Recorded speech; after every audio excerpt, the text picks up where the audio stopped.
10, 9, 8, 7, 6, 5, 4, 3, 2, 1.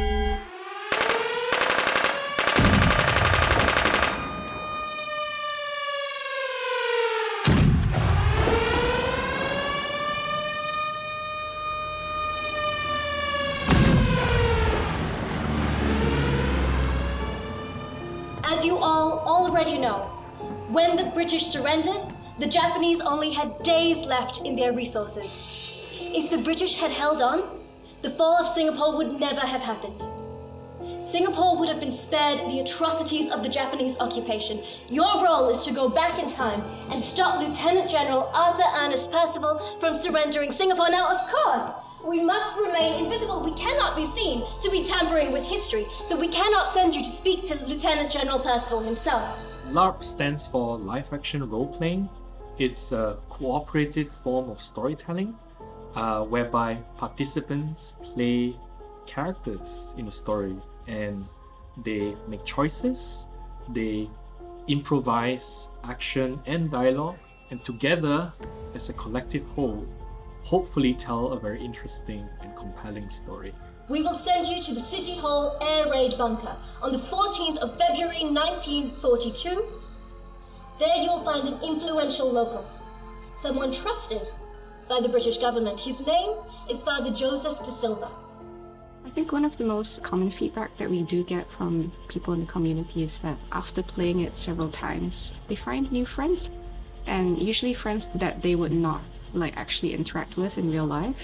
And I think that LARP does attract quite a large variety in crowd, right? You've got people that like the gaming aspect, you've got people that like the risk-taking aspect, because in LARP there's no script, and you sort of just you're improving everything and sort of building out the world in front of you while performing in it.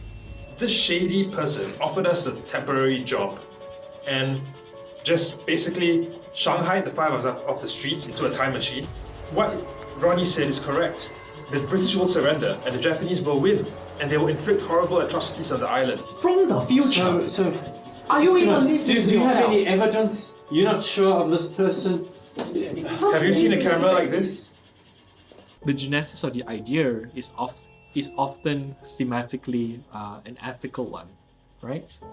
We want people to re-examine their values and for them to make decisions in the context of their characters. Perhaps a decision that they wouldn't normally make as in real life. You were a soldier, Long time ago now. and you served the country. Yeah. If I gave you the opportunity to do it all over again, would you do it? Yes, ma'am. Patriot. Yes, really. I respect that. Yeah. Oh gosh, it's about playing a different character. It's about thinking. You can put aside your own mindsets, your own responsibilities. You put that one corner, and for the first time, you can emote in a different perspective with absolutely no real life consequences. Why wouldn't anyone want to do it? So we often describe LARP as an emotional sport, right?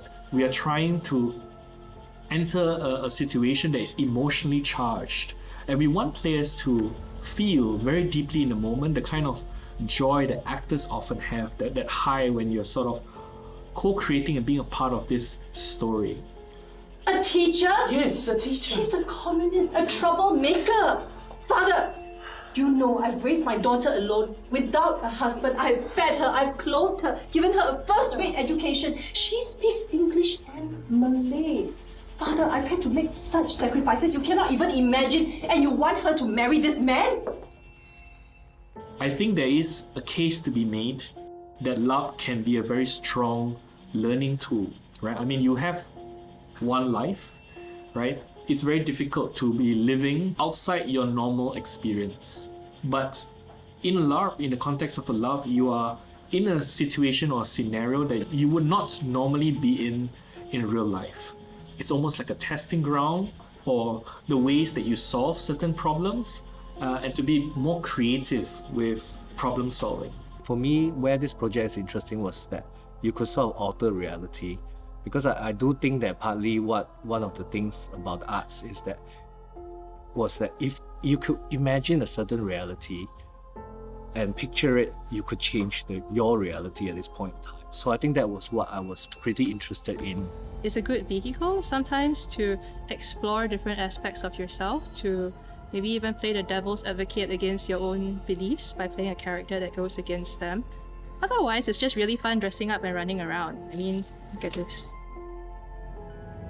You could stay This is here. your mistake. You fix it. You go back. Hang on. I've been in this agency for so long. If I step out, I will forget everything. Oh, Lottie, There is no you don't way remember anything I of this will say world right now anything. that you caused in the first place.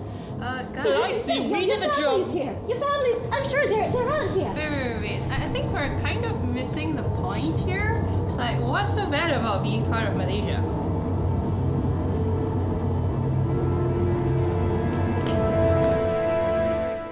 When you live through someone else's life intensely for 3 hours, you begin to understand perhaps why people hold certain points of view.